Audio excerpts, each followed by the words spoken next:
Bismillahirrahmanirrahim. Assalamualaikum warahmatullahi wabarakatuh. Perkenalkan, nama saya Indra Permana dengan NIM 20240501034141. Saya merupakan salah satu mahasiswa program studi manajemen bisnis syariah Institut Agama Islam Negeri Kendari.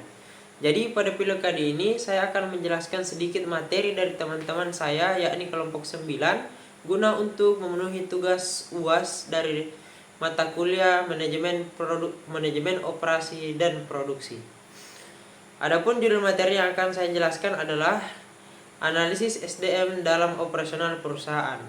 Jadi adapun tujuan dari analisis SDM operasional, yang pertama adalah memahami dan menganalisis konsep manajemen SDM operasional secara komprehensif dalam konteks perusahaan modern. Yang kedua, mengimplementasikan strategi SDM yang efektif untuk mendukung pencapaian tujuan organisasi dan produktivitas, serta mendesain lingkungan kerja dan metode yang efisien, serta memahami pentingnya standar buruh dan etika kerja. Berikutnya, strategi sumber daya manusia. Jadi di sini ada 3 strategi yang sering digunakan, yakni strategi biaya rendah, strategi diferensiasi, dan strategi respon cepat. Jadi strategi biaya rendah adalah fokus pada efisiensi operasional, spesialisasi tugas, dan penggunaan tenaga kerja dasar untuk meminimalkan biaya produksi. Sedangkan strategi diferensiasi adalah pengembangan keterampilan unik karyawan, seperti program pelatihan intensif dan mendorong inovasi untuk menciptakan keunggulan kompetitif. Serta yang ketiga yakni strategi respon cepat, yakni fleksibilitas tenaga kerja melalui cross training, yaitu kemampuan adaptasi cepat terhadap perubahan pasar dan permintaan dari pelanggan. Lanjut, kita akan membahas tentang desain kerja atau job design. Komponen inti dari desain kerja meliputi yang pertama adalah spesialisasi kerja atau job specialization. Pembagian kerja menjadi tugas-tugas kecil, sederhana, dan berulang. Pendekatan ini meminimalkan waktu pelatihan dan meningkatkan kecepatan kerja, namun berisiko menimbulkan kebosanan luar biasa bagi pekerja. Yang kedua adalah ekspansi kerja atau job expansion, yaitu memodifikasi pekerjaan untuk meningkatkan kualitas kehidupan kerja. Ini dilakukan dengan 2 cara, yakni yang pertama job enlargement, yaitu menambah variasi tugas pada tingkat kesulitan yang sama guna mengurangi monotonitas. Yang kedua adalah job enrichment, yaitu memberikan tanggung jawab, otonomi, dan kendali perencanaan yang lebih besar kepada karyawan atas pekerjaannya. Serta poin yang ketiga yakni pemberdayaan karyawan atau employee empowerment, yaitu praktik memperluas cakupan pekerjaan dengan memberikan wewenang kepada pekerja lini depan untuk mengambil keputusan operasional secara mandiri tanpa harus menunggu persetujuan birokrasi. Ini dilakukan demi meningkatkan mutu pelayanan dan efisiensi waktu. Berikutnya adalah lingkungan kerja. Jadi manajer operasional wajib melakukan analisis berkala terhadap beberapa faktor ergonomis berikut.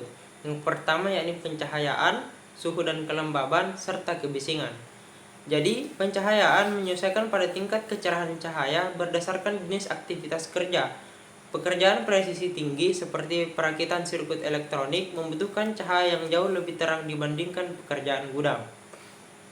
Yang kedua, suhu dan kelembaban. Menjaga temperatur ruang dalam batas ideal. Suhu terlalu panas memicu kelelahan fisik yang cepat, sementara suhu terlalu dingin menurunkan ketangkasan motorik dari para pekerja itu sendiri. Berikutnya adalah kebisingan. Ini dengan mengendalikan tingkat kebisingan di area produksi agar tidak melebihi batas aman. Jadi penggunaan alat pelindung telinga dan peredam suara struktural wajib disediakan untuk mencegah kerusakan pendengaran kronis sehingga tidak diderita oleh para pekerja. Berikutnya analisis metode. Jadi ada beberapa alat grafis utama yang digunakan dalam analisis metode. Yang pertama adalah diagram air atau flow diagrams, representasi visual yang memetakan pergerakan fisik operator atau material di sepanjang tata letak fasilitas kerja. Alat ini membantu mengidentifikasi pemborosan jarak dan perpindahan. Yang kedua adalah grafik proses atau process charts, alat pencatatan terperinci yang membagi aktivitas kerja ke dalam 5 simbol standar industri, yakni operasi, transportasi, pemeriksaan, penundaan, dan penyimpanan. Tujuannya adalah untuk mengeliminasi aktivitas non-value dan added. Yang ketiga adalah grafik pekerja mesin, yaitu worker machine chart, grafik yang memetakan hubungan waktu antara operator dan mesin kerja. Alat ini sangat berguna untuk menganalisis waktu menganggur dan memaksimalkan utilitas aset. Berikutnya, tempat kerja visual.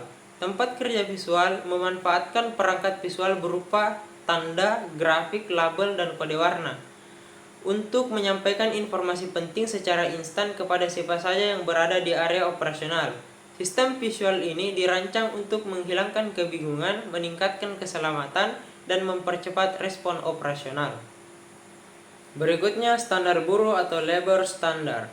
Penetapan standar buruh yang akurat sangat krusial untuk perencanaan kapasitas, penentuan harga produk, evaluasi kinerja, dan sistem insentif upah. Standar buruh ditentukan melalui beberapa metode ilmiah, yakni diantaranya yang pertama adalah pengalaman masa lalu, yakni dengan menentukan standar berdasarkan data historis dari siklus kerja sebelumnya. Metode ini sangat cepat dan murah, namun memiliki kelemahan besar karena tidak mempertimbangkan efisiensi masa depan, variasi waktu, atau potensi pemborosan di masa lalu. Yang kedua, studi waktu. Metode yang paling umum menggunakan stopwatch untuk mengukur waktu sampel dari seorang pekerja secara langsung. Waktu yang terukur kemudian disesuaikan dengan peringkat kinerja pekerja dan ditambahkan dengan kelonggaran waktu untuk kebutuhan pribadi, kelelahan, serta penundaan yang tak terhindarkan. Yang ketiga yakni standar waktu predeterminasi, yakni menentukan waktu standar dengan memecah pekerjaan menjadi gerakan dasar tubuh seperti menjangkau, memegang, dan memindahkan, yang nilainya telah dipublikasikan dalam tabel standar industri seperti misalnya sistem MMM atau Methods Time Measurement. Yang terakhir kita akan membahas tentang etika dalam manajemen sumber daya manusia. Jadi analisis etika SDM memastikan hak-hak dasar pekerja terpenuhi secara adil. Dimensi etika yang wajib ditegakkan antara lain, yakni yang pertama adalah keselamatan dan kesehatan kerja atau K3, yakni menjamin bahwa lingkungan operasional terbebas dari bahaya fisik maupun psikologis yang ekstrim dengan mematuhi regulasi K3 nasional, begitupun juga dengan internasional. Yang kedua adalah nilai keadilan kompensasi, yakni memberikan upah yang layak sesuai dengan kontribusi, beban kerja, dan regulasi upah minimum yang berlaku, serta dengan menjauhkan diri dari eksploitasi jam kerja lembur. Dan yang ketiga adalah non-diskriminasi, yaitu menciptakan sistem rekrutmen, penilaian kinerja, dan promosi jabatan yang sepenuhnya transparan serta berbasis kompetensi, tanpa membedakan latar belakang, gender, suku, ras, agama, ataupun disabilitas. Baiklah teman-teman, itulah tadi sedikit penjelasan dari saya mengenai materi analisis SDM dalam operasional perusahaan, yakni materi dari teman-teman kelompok 9. Jadi segala kekurangannya mohon dimaafkan. Assalamualaikum warahmatullahi wabarakatuh.